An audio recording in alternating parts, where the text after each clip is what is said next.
السلام علیکم ورحمۃ اللہ وبرکاتہ۔ محترم سامعین کرام، محمد صلی اللہ علیہ وسلم، سورہ محمد یہ ایک مدنی صورت ہے، سورہ فتح ایک مدنی صورت ہے، سورہ حجرات ایک مدنی صورت ہے۔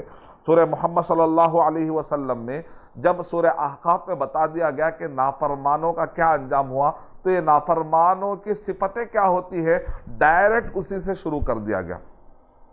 سورہ محمد صلی اللہ علیہ وسلم میں ڈائریکٹ جو نافرمان ہوتے ہیں، اللہ کے نافرمان ہوتے ہیں، ان کی صفتیں کیا ہوتی ہیں اور بتا دیا گیا۔ گویا کہ اس سورے کے شروعات سے ہی اللہ تعالیٰ کے نافرمان لوگوں پر سیدھا اٹیک کر دیا گیا، اور اس کو سورۃ القتال بھی کہتے ہیں۔ ایک جلالی سورت بھی ہے، اور بہت سارے لوگ اس سورت پر اعتراض کرتے ہیں، بہت سارے دشمنان اسلام اس سورت پر، سورہ توبہ پر، سورہ انفال پر کافی اٹیک کرتے ہیں، کہتے ہیں کہ قرآن مجید سے سورتیں نکال دے۔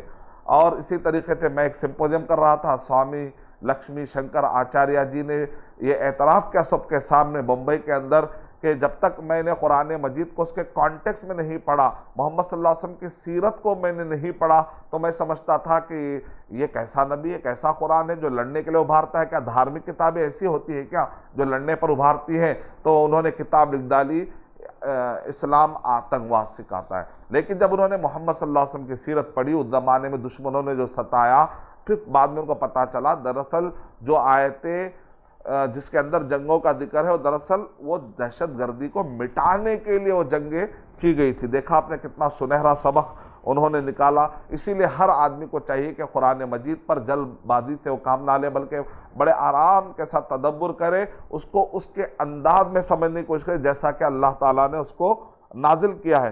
تو سورہ محمد صلی اللہ علیہ وسلم پڑھنے پر بہت سارے لوگ غلامی کا مسئلہ اٹھاتے ہیں، بہت سارے لوگ قتال کا مسئلہ اٹھاتے ہیں، اور بہت سارے لوگ جزیے کا مسئلہ اٹھاتے ہیں۔ غلامی کے لیے بھی میں آپ کو بات بتا دوں کہ دیکھیے ان کو ڈھیل پر ڈھیل دی گئی، ڈھیل پر ڈھیل دی گئی، ڈھیل پر ڈھیل دی گئی، یہاں تک کہ سامنے والے دشمن کہتے ہیں نہیں ہم حملہ کر کے رہیں گے، ہم حملہ کر کے رہیں گے، حملہ کر کے رہیں گے، یہاں تک کہ جنگ ہو جاتی، جنگ کے دوران بھی پھر ان کو آخری چیتاونی دی جاتی، یہاں تک کہ وہ جنگ ہار جاتے ہیں۔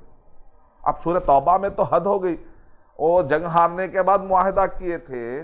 سورہ توبہ کے شروع میں پتہ چل رہا ہے کہ وہ جنگ ہارے ہوئے لوگ انہوں نے معاہدہ کیا تھا، پھر وہ معاہدے کو توڑ کے پھر جنگ کرنے کی کوشش کرتے ہیں، تب بھی جو ہے شریعت ان کے ساتھ کیا معاملہ کرتی ہے، تب بھی ان کے ساتھ کہتے ہیں اگر وہ بھی امن مانگے تو ان کو بھی امن دے دو۔ اللہ اکبر!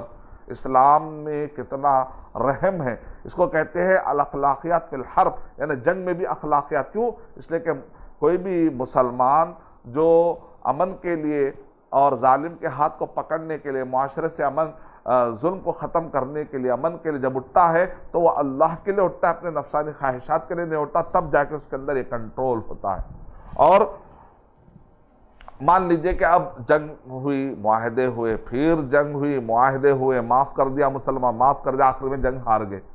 اب اس کے باوجود اب اسلام یہ کہتا ہے یا تو معاف بھی کر دو، یا تو جزیہ لے کر چھوڑ دو، یا نہیں تو پھر اپنے قیدی ان کے قیدی ادلا بدلی کر لو، یا نہیں تو پھر ان کو تم جو ہے اب ان کو جو ہے تم بدلے کے طور پر جو ہے قتل بھی کر دے سکتے، اگر دیکھ رہے کہ بڑے شرارتی اور بہت سارے چھوڑ دینے سے بہت سارے معصوموں کا نقصان ہو سکتا ہے۔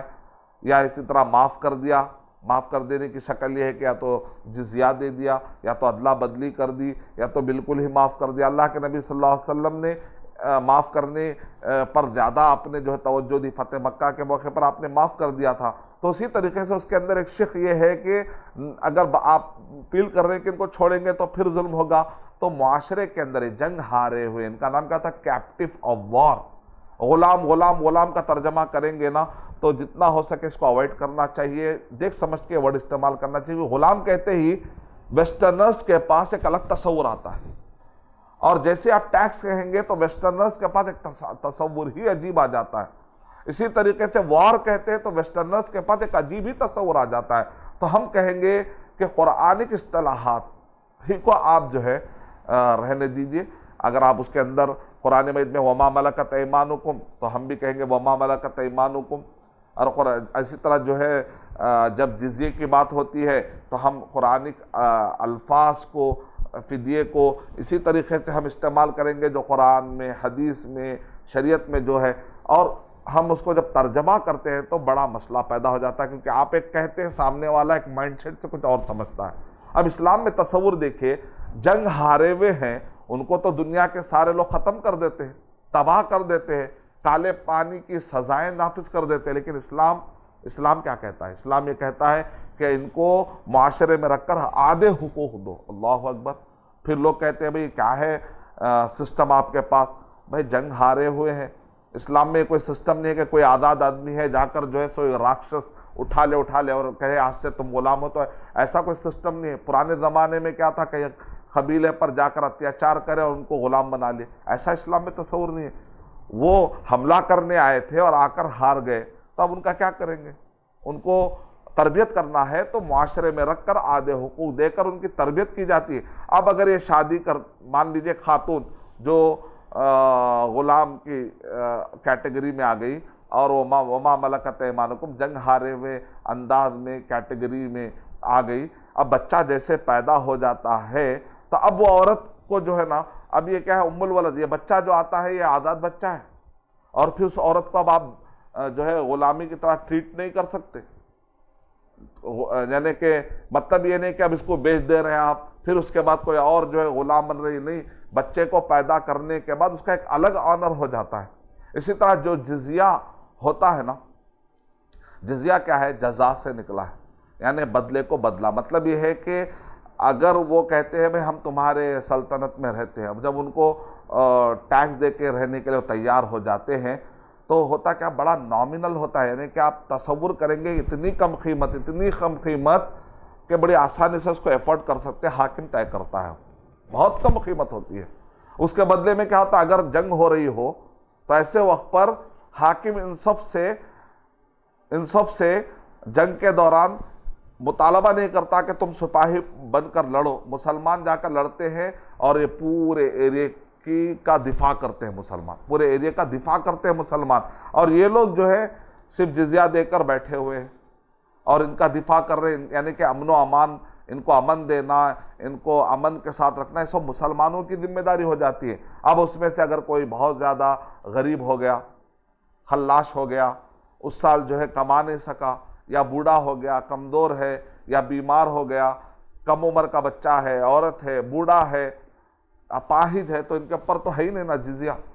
یعنی تصور کریے کہ ایک جیل میں پولیس نے ایک ڈاکو کو پکڑ لایا، اور وہ ڈاکو جو ہے اندر جو سوکھی اس کو ایک روٹی دی جا رہی ہے بہرحال جیل میں، اور جیلر جو بریانی کھا رہا ہے، تو لوگ کہیں گے یہ تو ہیومینٹی کے خلاف ہے، کیونکہ وہاں پر جیلر جو ہے بریانی کھا رہا ہے جبکہ وہ قیدی روٹی کھا رہا ہے۔ ارے میرے بھائی، روٹی تو مل رہی ہے قیدی ہونے کے باوجود، ڈاکو ہونے کے بعد روٹی تو مل رہی ہے نا، وہ اس کی بریانی پہ نظر ہے، یہ نہیں دیکھ رہے کہ اس نے جو ڈاکو بنا ہے اس کو روٹی تو مل رہی ہے۔ تو بالکل اسی طریقے سے جو لوگ اسلام کے غلامی کے سسٹم کو سمجھتے نہیں ہیں، خواہ مخواہ کے اعتراضات کرتے رہتے ہیں۔ تو اس لیے بہت سمجھنا ضروری ہے۔ اسلام میں جو ہے جو قتال کا سسٹم ہے وہ دہشت گردی مٹانے کے لیے ہے، وہ امن قائم کرنے کے لیے ہے، اور اسلام میں ظالم کے ہاتھ کو پکڑنے کے لیے۔ اور یہ جو قتال ہوتا ہے یہ مسلمان کے خلاف بھی ہوتا ہے۔ کئی لوگ سمجھتے ہیں کہ صرف کافروں کو مارنے کی اسکیم ہے، ایسی بات نہیں ہے، معاشرے سے ظلم کو نکالنے کی اسکیم ہے۔ اور اسی طرح ابو بکر رضی اللہ تعالیٰ نے زکوٰۃ ادا نہ کرنے والے کے خلاف بھی ابو بکر رضی اللہ تعالیٰ نے جہاد بالسیف کیا تھا، قتال کیا تھا۔ اس کا مطلب کیا ہے؟ کہاں ہے ٹاپک مسلم غیر مسلم کا؟ اصل ٹاپک اس کے اندر ہے ظالم اور مظلوم کا، یعنی مطلب یہ ہے کہ ظلم کو رفع کرنے کے لیے ہوتا ہے۔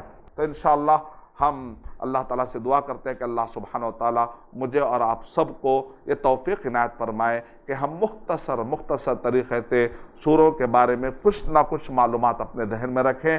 آمین وآخر دعوانا الحمدللہ رب العالمین۔ السلام علیکم ورحمۃ اللہ وبرکاتہ۔ اور مزید ویڈیوز کو دیکھنے کے لیے آپ ہمارے یوٹیوب چینل کو سبسکرائب کریں۔ فجزاکم اللہ خیرا۔ الدعوة نور وضاء تجلو ظلمات الحيران، منهج خير الناس جميعا لا يبلى عبر الأزمان. الدعوة نور وضاء تجلو ظلمات الحيران، منهج خير الناس جميعا لا يبلى عبر الأزمان. رسول